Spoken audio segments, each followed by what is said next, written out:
I've been walking around East Village, going down to the East River, and I'm walking towards the financial district.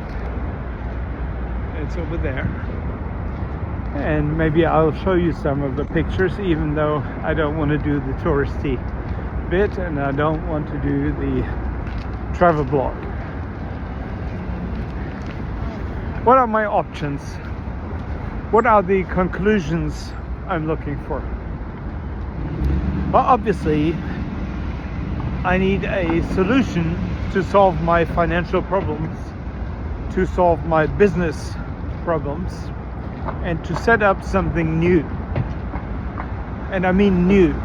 I don't want to reset up something that was there already.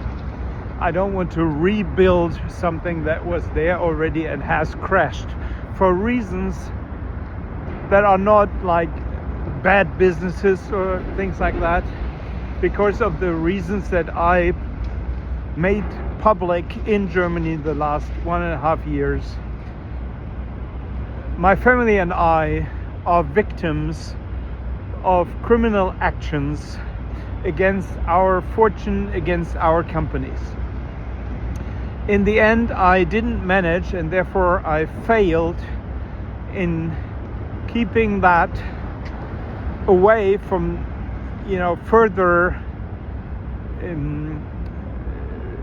from having the companies implode. In the end, everything crashed.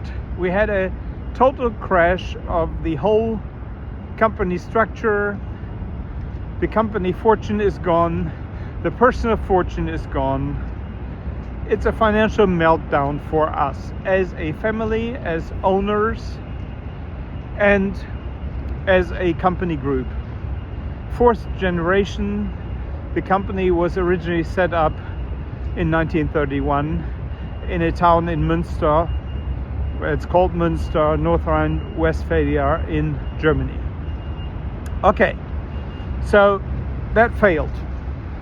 And I couldn't keep it from happening in the end. On the one hand, I'm still after those people. I still want the German authorities to get them, to trial them and hopefully, to take them out of business so they can't hurt anyone else anymore. But that's the past. That's part of my vita now. That's part of my history now. Yeah, but that's old. That's gone. And that was a fuck up. So I took it public as a major fuck up story. And, I would probably travel around and tell the fuck up story. Why? Well, to get attention for what happened, to get attention how that happened, and how dangerous it is, and it could happen to others as well. I'm going to promote that in a way within Germany, maybe Austria and Switzerland, to get other family entrepreneurs informed, to get next gen entrepreneurs informed, so they are aware how it happened and they can be aware for themselves to prevent things from happening to them in a similar manner. Well, that's the one thing, right? I can use it, and it could be beneficiary to others as well. But I need to build something new, right? I need to take my learnings from what happened, and I need to take this energy, and I'm seeking this energy here to build something bigger than what was there before.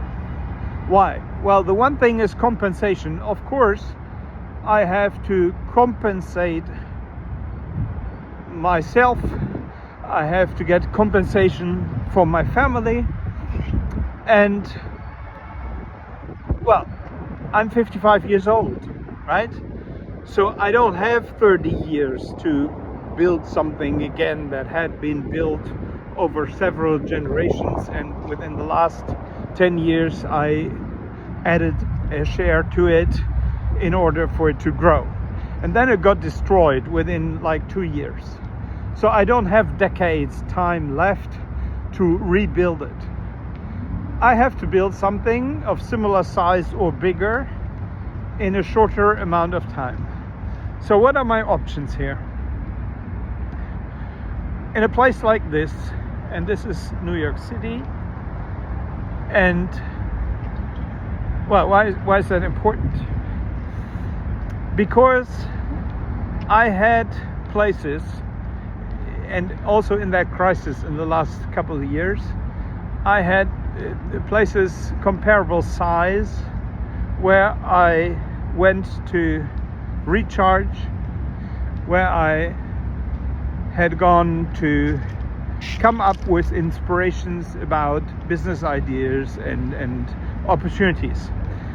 One of those places is Dubai, right? I have worked in Dubai 2008, 2010, 2011, and I know a bit about Dubai. I had a major car accident in 2021, and I left for a week to go to Dubai in order to, come. Well, anyway, I went to Dubai to relax, to regain confidence, and to take a break, a time out in Dubai. That was 2021. That was my first private visit to Dubai. So I did the things that could be done in Dubai. I went to ride on camels. I took a helicopter ride. I did the jet skiing, right? And I didn't work for like 5 days. And it was nice. So I know the business meetings in Dubai. I know all the fancy places. And I did some private things in Dubai, and I like Dubai. I like the idea of Dubai. I like what Maktoum is doing there. That's great. But that's not my place. I like to watch the rich and famous do what they do over there, and I see the infrastructure for that. But that's not my atmosphere. To visit, yes. To witness, yes, but not to go and use that as my hub, my place. The other important place in my vita is Paris. I have been to Paris many times. When I started my first company, it was in the early 90s in my hometown, Osnabrück in Germany. I was still a student and I had to finance that being a student, so I got self-employed and set up a business, and I worked 7 days a week. Right. And I thought it was important. I was working all the time, and it was a career, an express service, and so I had early hours in the morning and I worked late into the night. So at one stage I decided I'm gonna have someone be in charge on the weekends. I'm going to get in my car on a Friday, go to Paris, come back on a Monday morning, and just sit somewhere in Paris, buy a baguette and a coffee, and enjoy the city. Paris is a beautiful place. It really is a beautiful place. It's probably the most beautiful city in the world, for me. And it's a wonderful energy. And those 2 days in Paris, that did to me what, and always has done to me, what others would get from 3 weeks holiday in the Bahamas or whatever. So I could recharge in Paris. And then in this crisis, and that's until now has been a secret. Since January this year, I started to build a shadow kitchen in Paris. I thought I could restart my business from a hub in Paris. I had meetings in March and February with international investors in Paris. In the end, they didn't work out. In the end, I didn't get to sign any contracts. So I didn't close a deal or anything like it, but I spent like 12,000 euros on those negotiations and the environment and the shadow kitchen, which was in fancy places, big hotels, on the Champs-Élysées even. And that was something I could imagine to scale up, right?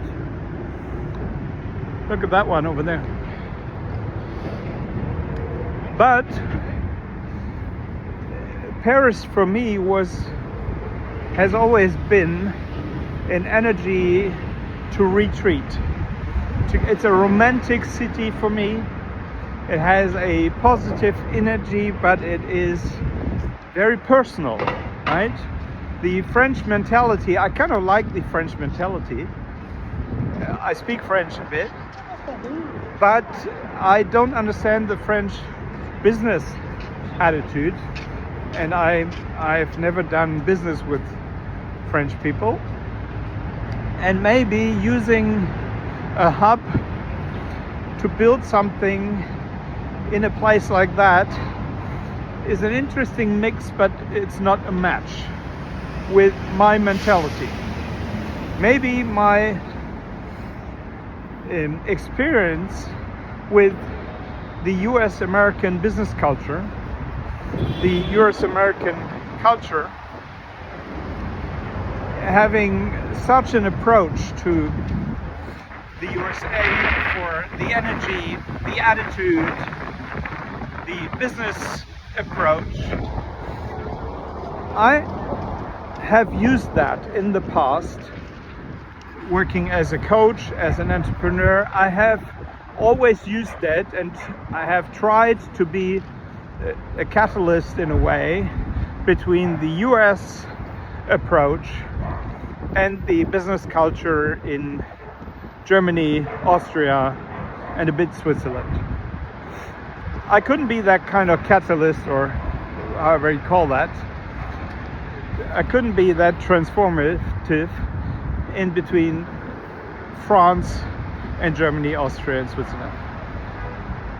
And even though I'm German, yeah, and I understand this place, and I like the culture, the environment. I like Americans. I like the people. I've never worked here. I've never worked from here. I've always worked from Germany internationally. All my trainers, all the coaches that I had to train myself and educate myself to do coaching to German clients, Austrian clients, internationally, but based from Germany. All those people that I seeked to learn from are here in the US. I had a friend who died a few years ago in the UK, Bernie Langmead. Great guy, a bit older than me, but sadly he died a few years ago. We met at my first live Tony Robbins seminar in Brussels, Belgium in 1997. And the years after that, we had some business ideas going on together. He was the one who got me to go to Seoul, South Korea in 1999 or 2000, I think it was. And well, we did some other Robbins things together again, attended other seminars together, visited each other. I was going to Great Britain and he came to Germany. And he said something to me once. And please, listen to this. I'm not saying that to you. I'm not telling you because I'm so vain and I need you to know. It's still what I said this morning, my approach to share with you, to not impress you, but leave the impression that these things have leverage if used correctly. And here, in this environment, I suddenly remember he said to me, Boris, you're probably Europe's Tony. I said, what do you mean? And he said, Boris, I have not met anyone before who uses Tony's materials as excessively as you do, as radically as you use it. And he meant in the approach how I make decisions, and he meant in the approach how I did my coaching back then when we knew each other. And of course I said, no, yeah, well, it pleases my vanity, but no, I'm not not even near to being as qualified as Tony is, and I'm not at that level. And back then he said, yes, you are, but you just don't know. 2004, I had a client, a business partner, whatever, and in the end, according to what was published, and in the end, in relation with that client, a coachee, a German, I got in a lot of trouble. But back then he was very close to me. And interestingly enough, he said the same thing. He tried to learn very fast and very effectively what I had learned in the States. He said, teach me what you know, quickly. Teach me. And I taught him. And he was effective as a student. He was a very effective coachee. And well, we split. He left the country, in that crisis and whatever. But he said the same thing. He said, Boris, you don't know what you're capable of. What you learned from that guy in the US is very, very powerful. Enormous leverage. You're just not aware of your capabilities. You're too shy, he said, you're too shy to use it in a way how it could be used. What that guy didn't know was that it was similar to what Bernie had said to me a few years earlier. Why is that important? Well, it's 20 years later. I'm reflecting, I'm thinking about what could I use in order to build something that's really important. What could I use in order to do something that has real leverage, to make an influence? How do you earn a lot of money? The way to earn a lot of money is to provide something that helps others in a way that is big, that really helps them. The more you help others, the more you earn in business. So the more benefit you give, the more you earn. I'm not here to find a way to become rich. I was rich. I was a millionaire in euros. I lost it all, that's the fuck up. But I know it's hard to understand, but I really mean it. That's only money. I have €5 in my pocket and they don't help me in New York City. And I have less than €100 on my debit cards. And I have 2 days left here in New York City. That doesn't make a difference. That doesn't impress my attitude. I have trained myself, and I always said that to clients. I said, your attitude must be educate, develop yourself, So you could be dropped off a helicopter anywhere in the world and restart again. Well, what does it mean for me? Well, I'm in New York City, not dropped from a helicopter, but I'm in New York City. Nothing, no cash, and I can restart again. I don't know how much sense that makes so far when I'm reflecting here. I have the feeling that I'm pretty close to coming to a conclusion what I could do. What I could do is I could not only use this as a one-time inspiration here in New York City and as a place to recharge in a phase where the last couple of weeks, I thought, well, is this the lowest point so far? I'm still in the crisis mode. No, I could use this and say, well, the crisis is over. I declare the crisis to be over. I choose the crisis is over. Things are lost. I'm not going to rebuild. I'm not going to re-earn. No, I'm going to start new.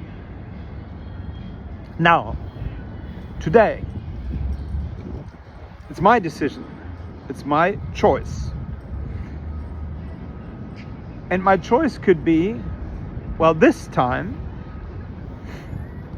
I'm going to use everything I know, everything I've learned, 30 some years of preparation, education, training, drilling, experience, practice. I'm going to use all this, and the question is, how powerful can I use it? And from what level can I use it?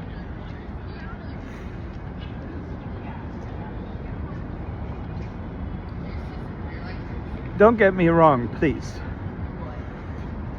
I'm not going to hype myself up.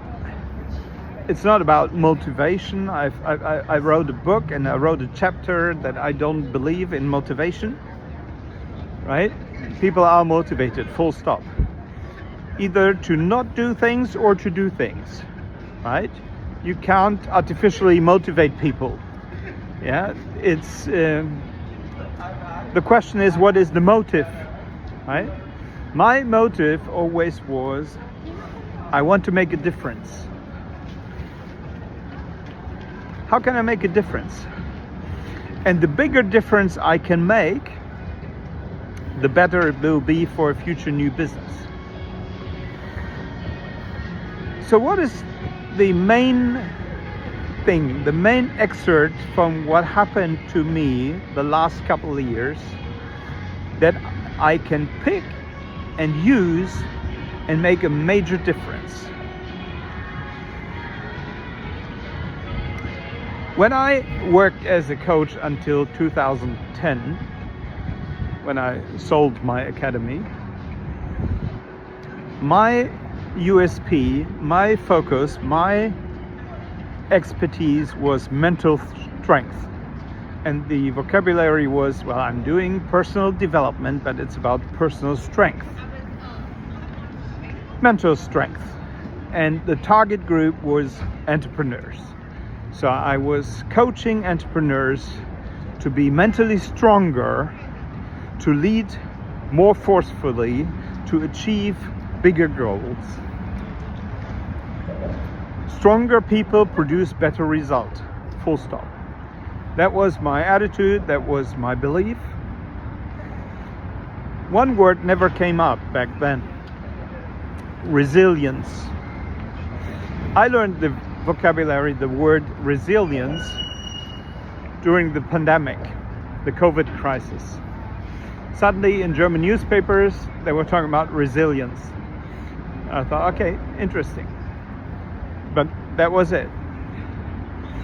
A friend of mine, a year ago in this crisis, who helps me in the background and has helped me since in the background, said, well, it's all about resilience.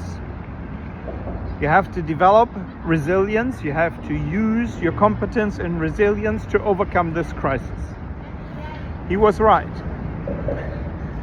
What I didn't remember back then, that I had all the resources necessary in order to do that, because I had developed myself, educated myself, trained myself, coached myself, and trained and coached others in mental strength. And that's probably the core competence in order to be really resilient. So have a resilience competence. Why is that important? Well, the question could be, who needs it? In the pandemic, we all learned, well, everybody needs it, in a way. People need it. Couples, families, companies, organizations, countries. Resilience is important. Crises are just a part of life. There are crises in, for people. There are crises in relationships, in business relationships, in communities, in businesses. So crisis is a natural thing.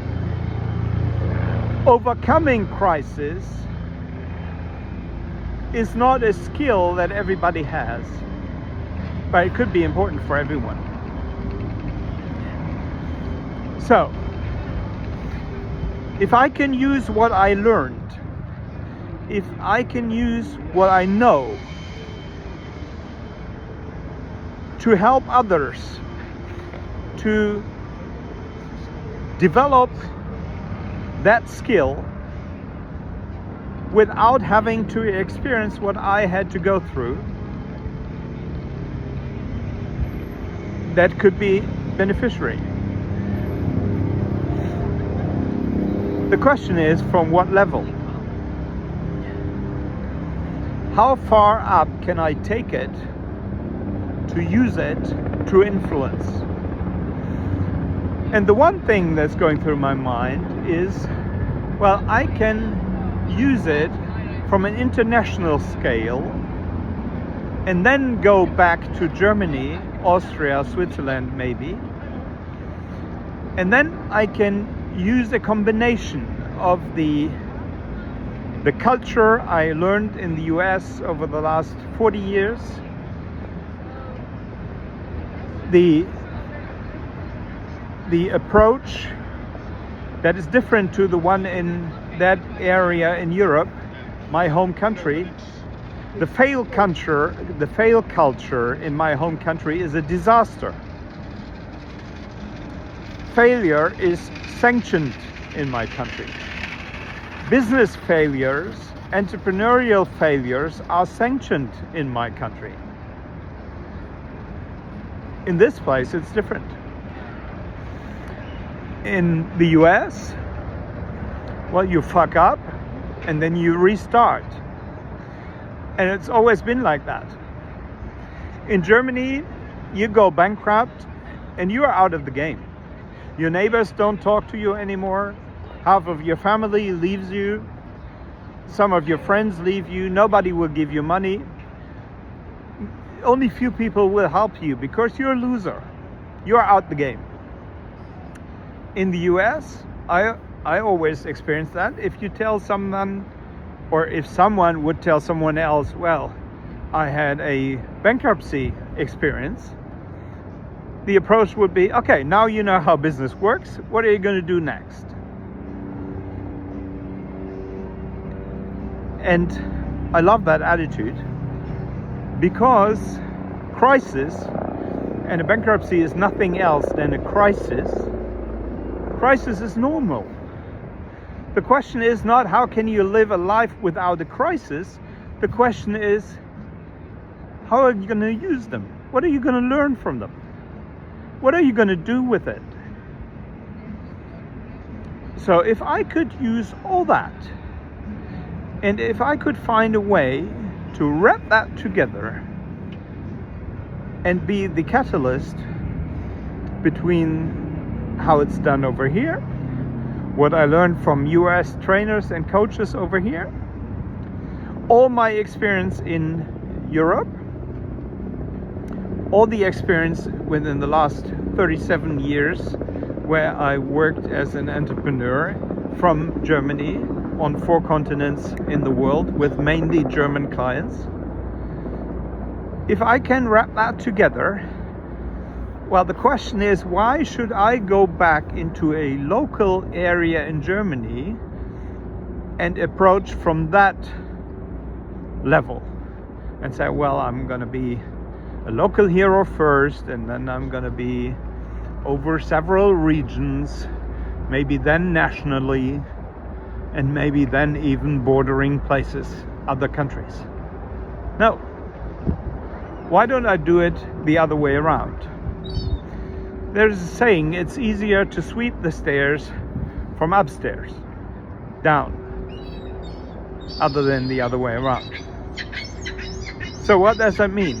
I'm in New York City, and actually by what I have done in the last 37 years, and I was at a similar point, I should have a golden credit card, I should have a driver waiting, I should have a room in a 5-star plus hotel, a Ritz-Carlton favorably, and I should do what I do because that's my passion. I love to do that, but this is the level, right?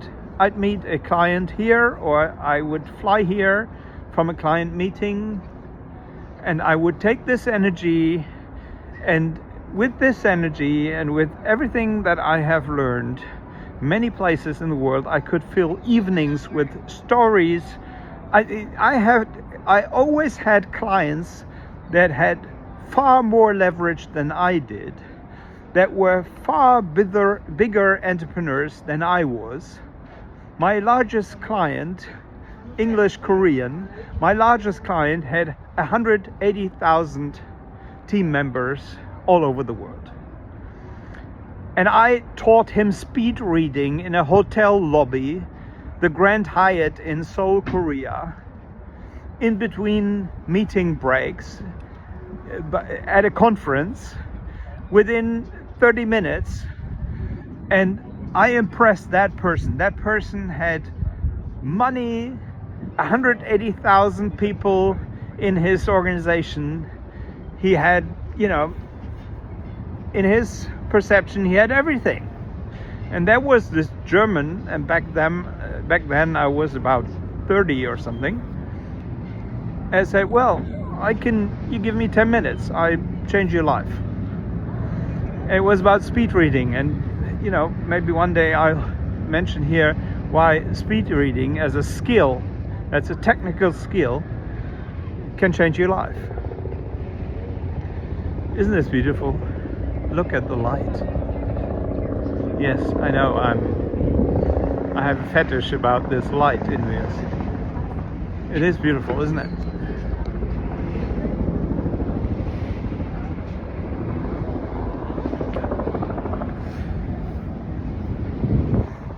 So my clients always had a far larger leverage.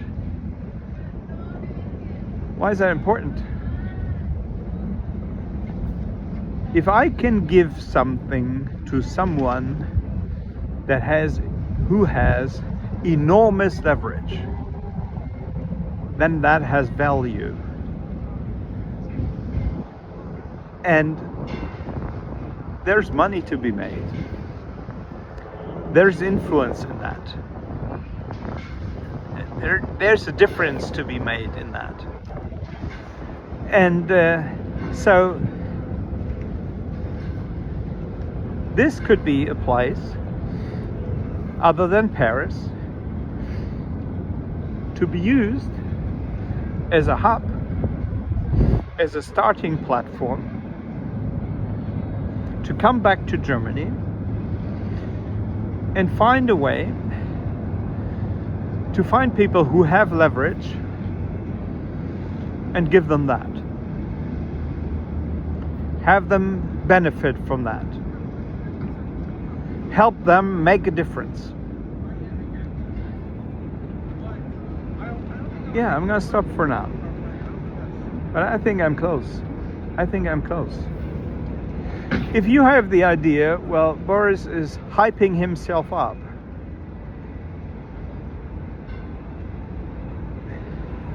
What I'm doing is what Tony calls get in state. Get in state. In peak state, you do things on point, effectively, powerfully. So it's more important to get in state than to technically deliver. The best hammer in the world, in the hands of someone who is afraid of nails, wouldn't work. But you witness a Shaolin monk in peak state, and he doesn't need a hammer to get a nail into the wall. That's how important state is. I've witnessed Shaolin monks. I did, in person. I witnessed Shaolin monks do it, and I know psychologically how that works. So it's not about getting hyped up. It's not about pep talk or motivation. It's about how you get in state and what do you do next. I'm this close, and I'm going to let you witness and be part of it. See you, and make sure, enjoy the day. That's the energy I meant.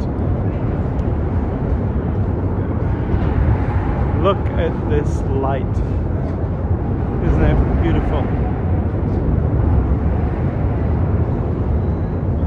That's the energy I've been talking about. Look at this light. Isn't that beautiful? Yes. I'm using it to recharge. It's about the state of mind. I try to get in a state, in a specific peak state, in order to come to conclusions, to make a powerful decision.